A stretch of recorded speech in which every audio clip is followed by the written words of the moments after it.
There's a saying that people fear what they don't understand, and I honestly believe this statement. A lot of moral panics are centered on things that people don't understand. This is especially true with technology. People think that technology is this really super complicated thing that will make everyone's head explode. Most people who fear technology simply don't understand how to use it. As someone who helps people with their computer problems almost every day at this point, I can certainly vouch for that. And one of those people are the boomers, especially the boomers in the legacy media. You know you done goofed, New York Times, when your article is so bad that Kotaku makes fun of you. The article began with a father saying to his 14-year-old son that he failed him as a father. Jeez, dude, you don't have to be so hard on yourself. You're not exactly Darth Vader. But why would he feel such a thing? Well, because his son is spending a lot of time on video games and social media in current year, where most people are spending a lot of time in video games and social media. It's almost as if there's a pandemic or something. Considering that video games and social media are essential to a lot of people's lives in current year,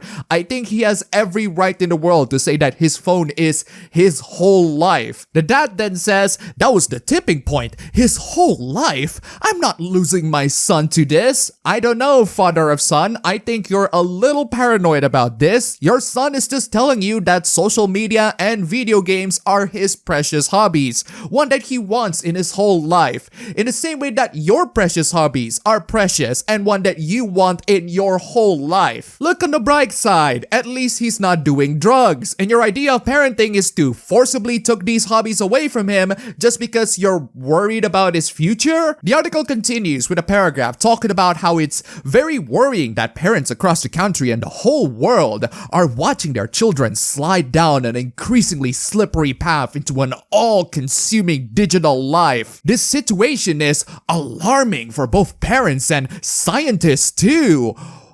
Why? Is it because people are more dependent on technology a lot more so than they were before, implying that we aren't getting more dependent on technology as time goes on? It's just a natural evolution for us as human beings to rely on our own inventions to communicate, survive, and thrive. If you want to deny such an evolution, just strand yourself into a nearby island. You know what? Maybe parents really are to blame. Maybe the lockdown is a blessing in disguise in that they finally had to confront the harsh realization that the kids that they've been neglecting for the past few years are actually not growing in a way that they wanted, because these parents spend more time in their work than they do figuring out what their own children are like. I have zero sympathy with people who complain that they're approaching some impending doom when they are entirely preventable if they aren't just the least bit ignorant about it. Don't complain that you're driving towards a cliff when you don't even know how to use the steering wheel. The article continues by talking about how worrying it is for parents to be able to break children's habits and behaviors,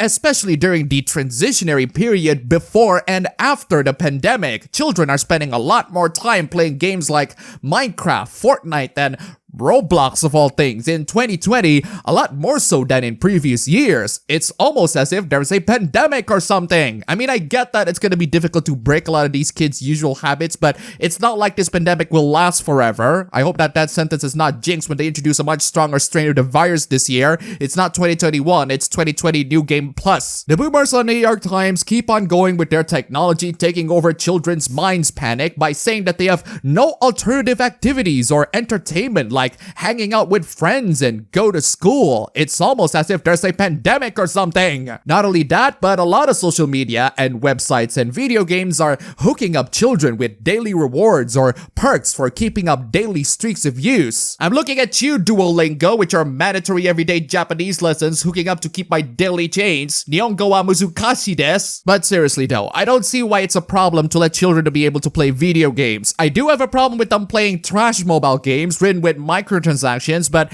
at this moment, I'm tired of blaming predatory game developers when it's evident that they aren't gonna change their ways, and the information about how predatory they are has been out for years now, and despite all of that, these parents just keep on giving their children garbage. If any of them start stealing your credit card information, you have zero grounds to complain. A segment of the article talks about how the increased online use is associated with anxiety, depression, obesity, aggression, and of course, the addiction to the medium itself. Yeah, and this is where parents have to come in and try to find a way to either encourage or reward the children in not going into social media and not submit themselves more into the slave of online communications. But that would imply that parents have an understanding in how social media works. And looking at my own parents and their endless amounts of unchecked notifications in their phones and their inability to swipe away any new notifications in their freaking status bar, I have zero faith in them being able to pull it off. And it seems that some parents realize how impractical it is to tell children to get off their freaking phones, but then they say that they're buying their daughters 2 iPad minis and a Nintendo Switch. Now, I get that we're living in a pandemic and that living in a digital life is getting more mandatory nowadays, but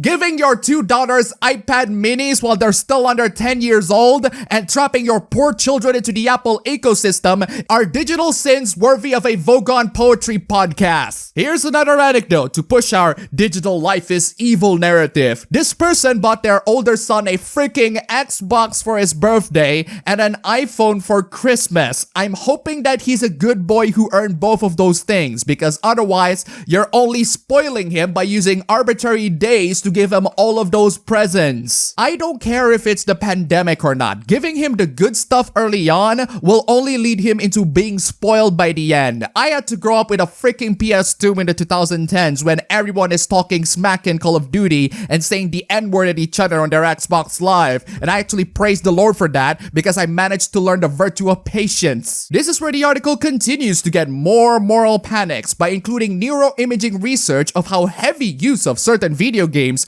may cause brain changes linked to addictive behaviors. Yeah, the same applies to literally anything that can cause addiction. I don't know why this is special. And thank you for stating the obvious that the pandemic causes people to do more activities indoors. Would be a shame if any of those indoor activities are things that you don't like to do, New York Times. Then it goes to talk about how children at the time of the pandemic were accessing tons of apps that were classified for adults, like horror apps with scary characters, first-person shooter games, and other adult media that parents didn't know their children were doing so. I don't know about you, but if you're leaving your children into the hands of electronic gadgets and give them all the freedom in the world to control what kind of content they access, you don't get to complain that these children are accessing content that you don't want them to access. This is even more stupid when you realize that these parents are also staying at home with their children and they're literally a couple of feet away from you. They're literally right there. You can just ask, but you are clearly too busy doing your own business. And finally, the article ends with the story of a family talking about how when the family dog died during New Year's Eve,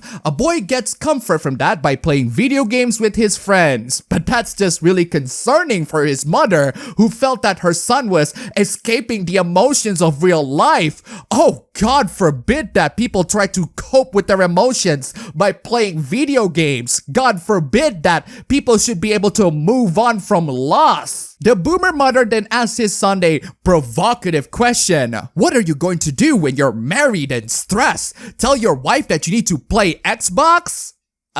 Yes, I don't see why this is a problem. I'd say them venting their stresses out with video games is much better than them venting their stresses out by using their wives as a punching bag. And thanks to this concern, the parents put new rules to effect. No Xbox or phones during the weekdays for at least a few weeks, and their use will have to be earned for the weekends through chores. I do not mind rewarding children hard work and having them to earn their pleasure rather than just giving to them arbitrarily. I'd agree to this if this was done for the sake of making your children to learn the values of hard work. But this is done because of a freaking technology panic. To all of these boomer cavemen parents who watch too many anti-technology PSA, just because you don't understand technology doesn't mean it's bad. Technology isn't this evil, sinister thing that is gonna take away everyone and their dog. Technology is a tool, the same way a knife is a tool. Sure, people can get killed by it, but we can just only use them to cut off foods and vegetables and other harmless stuff that needs cutting, and no one will be harmed, or at least until your crazy ex-girlfriend comes into your door. You can teach your children that technology is bad and evil all you want, but society will march on, and so will technology. Everyone is adapting to it, and if you don't, you won't survive for long in this world, especially when a lot of our communications are now done through the means of technology, and has to be done through the means of technology. It's becoming an essential part of our life. And just because you don't understand it doesn't mean it's evil. And the beautiful thing about tech is that the good stuff are getting cheap and the cheap stuff are getting good. You don't have to adapt to the most current year stuff. The newer stuff are reserved for people who can actually afford them. But the low to mid-range stuff can still do 90% of people's typical everyday work just fine. I don't need a Samsung S21 or even the latest iPhone when my mid-range phone Samsung A71 does most of my work just fine. It has a pretty big screen, micro SD card support, super fast charging, really nice camera,